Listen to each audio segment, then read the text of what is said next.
পশ্চিমবঙ্গে বিধানসভা ইলেকশন এবং সেখানে অবজারভার আসছেন এবং অবজারভার নিরপেক্ষ থাকাটাই স্বাভাবিক বলে আমরা মনে করি বা সাধারণ মানুষ মনে করে, কিন্তু অপরদিকে যেটা দেখা যাচ্ছে তার স্ত্রী তার সঙ্গে বিজেপির যোগসূত্র, কি বলবেন?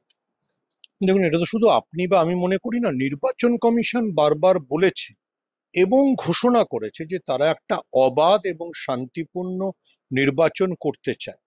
কিন্তু ক্রমশই এই জ্ঞানেশ কুমার ওরফে ভ্যানিশ কুমারের নির্বাচন কমিশন প্রমাণ করে দিচ্ছে যে তারা আদতেই আদতেই বিজেপির এজেন্ট।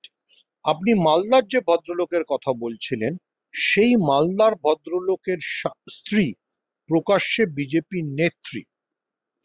দেখুন, এতে আমি অবাক হইনি। আজকে তৃণমূলের তরফে সাংবাদিক সম্মেলন করে আরো 4 জনের নাম বলা হয়েছে।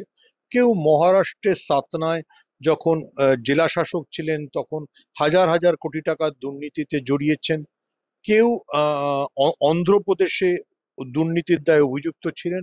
বেছে বেছে এমন আমলাদেরই পশ্চিমবঙ্গে অবজারভার করে পাঠানো হচ্ছে, অর্থাৎ যাদের টিকি টিকি দুর্নীতির কারণে বিজেপির হাতে বাধা, যাতে তারা এখানে এসে নির্বাচনের সময় বিজেপির সুবিধে করে দেয়। এটাই বিজেপির নীতি এবং সেই নীতিকে পারফেক্টলি অনুসরণ করে চলেছে নির্বাচন কমিশন, যেটাকে আমি বিজেপির একটা এক্সটেন্ডেড পার্টি অফিস মনে করি। আচ্ছা, কেন আমি পার্টি অফিস মনে করি? ভীষণ সহজ ব্যাপার। আমরা দেখেছি কেরালায় নির্বাচন কমিশনের একটা নোটিফিকেশনে বিজেপি স্ট্যাম্প মারা আছে। তারপর মাননীয় জ্ঞানেশ বা ভ্যানিশ যাই বলুন, কুমার বললেন ওটা ক্লারিক্যাল এরর। আচ্ছা, তাহলে কি ধরে নিতে হবে যে নির্বাচন কমিশনের যে সমস্ত ক্লার্ক কাজ করেন তাদের প্রত্যেকের পকেটে একটা করে বিজেপি স্ট্যাম্প থাকে? আপনার পকেটে বিজেপি স্ট্যাম্প আছে, আমার পকেটে আছে। একটা লোক যে নির্বাচন কমিশনে কাজ করে তার পকেটে কেন বিজেপি স্ট্যাম্প থাকবে? আর কেন সেই ক্লার্ক বা করণিক ভুল করে একটা সিপিএম কে পাঠানো চিঠিতে বিজেপি স্ট্যাম্প মেরে দেবে? প্রথম কথা হচ্ছে, আবারও আমি প্রশ্ন তুলছি এবং এটা সমস্ত ভারতবাসীর জানা উচিত, যে কেন নির্বাচন কমিশনে যেসব ক্লার্করা কাজ করেন তাদের পকেটে বিজেপির স্ট্যাম্প থাকবে? Point number one.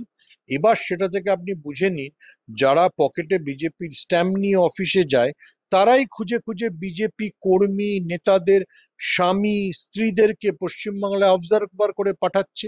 পশ্চিমবাংলাকে যতটা সম্ভব অশান্ত করে যেভাবে হোক তারা পশ্চিমবঙ্গ দখলের চেষ্টা করছে। কিন্তু এটা হবে না। যত এটা হবে, যত এই ধরনের কাজ বিজেপি করবে, তত পশ্চিমবঙ্গের মানুষ তাদেরকে রিফিউজ করবে। জ্ঞানেশ কুমার এবং তার গুরু অমিত শাহ এটা জানেন না যে বাঙালির রক্তে ব্রিটিশ বিরোধী আন্দোলনের ঐতিহ্য আছে। এটা তো আন্দামানের ওই সেলুলার জেলে গেলে যাদের নাম আছে সেটা বাঙালির নাম, সেখানে কোনো বিজয় বর্গী বা অমিত শাহর ঊর্ধ্বতন 14 পুরুষের নাম নেই। ফলে একটা পুরনো বাংলা লোকগান আছে না, আমার হাত বাঁধলি পা বাঁধবি মন বাঁধবি কেমনে। যত বিজেপি, এই বিজেপির দালাল, বিজেপির নেতাদের স্ত্রী বা স্বামীদেরকে পশ্চিমবঙ্গে অবজারভার করে পাঠাবে, পশ্চিমবঙ্গের মানুষ তার যোগ্য জবাব দেবে। অপরদিকে 2.5 লক্ষ কেন্দ্র বাহিনী এই নির্বাচন ঘিরে নির্বাচন কমিশন ডিপ্লয়েড করছে পশ্চিমবঙ্গে। কেন্দ্র বাহিনী বিজেপির পতাকা।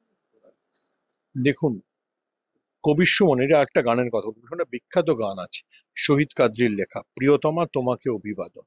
ভয় নেই এমন দিন এনে দেব, সেনাবাহিনী কুচকাওয়াজ করবে গোলাপের তোড়া হাতে। বিজেপি জানে না যে যত সেনাবাহিনী আসবে বাঙালি তাকে গোলাপের তোড়া হাতেই কুচকাওয়াজ করাবে, বাঙালি তাকে ইফতার ডেকেই খাওয়াবে। সেই ইফতারের পরে সেই 7 জনকে নির্বাচন কমিশন সাসপেন্ড করলে বুঝে নিতে হবে যে বিজেপির বা বিজেপির দোসরে নির্বাচন কমিশনের সামান্যতম সৌজন্যটুকুনি। এবারের নির্বাচন বাঙালি, বাংলার প্রতিটা মানুষ, বাংলার প্রতি করা এই অত্যাচার, এই জালিয়াতি, আমি জালিয়াতি বলবো, একটা স্ট্যাম্প মেরে পাঠিয়ে দিচ্ছে বিজেপি স্ট্যাম্প। এটা হতে পারে? আমার মোবাইলে কখনো রয়ের স্ট্যাম্প থাকতে পারে? আমি কি রয়ের এজেন্ট নাকি? এটা হতে পারে?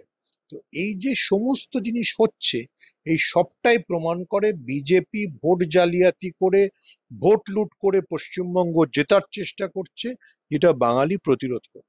একদিকে এসআইআর আমরা দেখতে পাচ্ছি 1 কোটির বেশি মানুষকে খসড়া তালিকা থেকে শুরু করে ফাইনাল লিস্ট থেকে শুরু করে তারপরে মাঝরাতে যেই বিচারাধীন ভোটারদের তাদের ভোটার লিস্টে এ করা, তারপর এই সমস্ত বিষয় নিয়ে এই যে নির্বাচন, সাধারণ মানুষের হয়রানি, এই সাধারণ মানুষের মনোবলকে কোথাও গিয়ে ভাঙার চেষ্টা হচ্ছে। দেখুন, আমি বিশ্বাস করি বাঙালি অত্যন্ত শক্ত জাত, বাঙালিকে ভাঙার চেষ্টা তো হচ্ছে, কিন্তু যে লোকগুলো ভোট দিতে যাবে সে মনে রাখবে তার চাচা বা চাচিকে কিভাবে ভোটার তালিকা থেকে বাদ দেওয়া হয়েছে। যে লোকটা ভোট দিতে যাবে সে মনে রাখবে তার ঠাকুমাকে, তার বৃদ্ধ ঠাকুমাকে কতক্ষণ লাইনে দাঁড়াতে হয়েছে।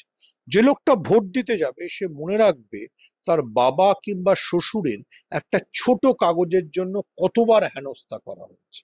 এবং সেই জন্য ধরুন একটা বুথে 900 ভোট আছে, 200 লোকের নাম ওরা বাদ দিয়েছে, 700 নাম রয়েছে। সেই 700-র মধ্যে হয়তো দেখা যেত আগে বিজেপির পক্ষেও 100 বা 200 ভোট পড়ত। কিন্তু আমি আপনাকে বাজি রেখে বলছি, এবারের এই বিধানসভা নির্বাচনে ওই যে 700 ভোটের মধ্যে 600 ভোটই গিয়ে বিজেপির বিরুদ্ধে পড়বে। বিজেপিকে এবার বাংলা থেকে তাড়াতে হবে। আমরা দেখছি যে এই রকম কথা বা আওয়াজ আমরা কখনো মমতা বন্দ্যোপাধ্যায়ের গলা থেকে বেরোতে শুনিনি, যে সাপ্লিমেন্টারি লিস্ট বেরোনোর পর মমতা বন্দ্যোপাধ্যায় নিজে সমস্ত রাজনৈতিক দলকে, বিজেপি বিরোধী রাজনৈতিক দলকে একত্রে হওয়ার ডাক দিচ্ছেন। বিষয়টা কি সত্যি অত ভয়ানক? বিষয়টা ভয়ানক তো বটেই। যাদের নাম বাদ যাচ্ছে তাদের নাম কি তৃণমূল থেকে বাদ যাচ্ছে, সিপিএম হলে বাদ যাচ্ছে, কংগ্রেস হলে বাদ যাচ্ছে, এমনকি বিজেপির সমর্থক মতুয়াদের নাম মতুয়া করে দেখুন। আমি এক্ষুনি একটা অন্য চ্যানেলে ছিলাম, হেলেঞ্চা, বাগদায় হাজারে হাজারে লোকের নাম বাদ গেছে। কেন? কারণ আবারও বলছি, বিজেপি একটা বাংলা বিরোধী দল। আমরা একটা সংগঠন করি, দেশ বাঁচাও গণমঞ্চ, তাদের বুধবার একটা অনুষ্ঠান ছিল ধর্মতলায় ডিলিটেড ভোটারের জন্য। আমি সবাইকে দেখতে বলবো, হাসির মল্লিক বলে হুগলি থেকে একজন ভদ্রলোক এসেছিলেন, বাঙালি মুসলিম, অত্যন্ত অসাম্প্রদায়িক, এবং সারা জীবন সিপিএম কে ভোট দিয়েছেন। তিনি আমাদের মঞ্চে এসে বারবার করে বলে গেছেন, সবাইকে সাক্ষাৎকার দিয়ে বলে গেছেন কিভাবে এই বিজেপি তাকে ডিলিটেড করবে। ফলে বিজেপি যেভাবে বাঙালিদের ডিলিটেড করেছে, বাঙালি ভোটারদের নাম বাদ দিয়েছে, বাঙালি হিন্দুর নাম বাদ দিয়েছে, বাঙালি মুসলমানের নাম বাদ দিয়েছে, বাঙালি খ্রিস্টানের নাম বাদ দিয়েছে, তেমন ভাবে বিজেপিকে ইভিএম থেকে ডিলিট করে দিতে হবে। বিজেপি যেন আর ভুল করেও বাংলার কথা বলবার সাহস না পায়। এটাই এবারের নির্বাচনের প্রতিজ্ঞা। যেটা আপনি বলছেন, এই হাসির মল্লিকের মতো অসংখ্য যারা সারা জীবন হয়তো বামেদের ভোট দিয়েছেন, তারা এবার রাস্তায় নেমে দেখবেন বিজেপির বিরুদ্ধে ভোট দেবে। যেখানে যে বিজেপিকে হারাতে পারবে, সেটা কোথাও তৃণমূল, কোথাও কংগ্রেস, যে যেখানে হারাতে পারবে তার সপক্ষে ভোট দেবে।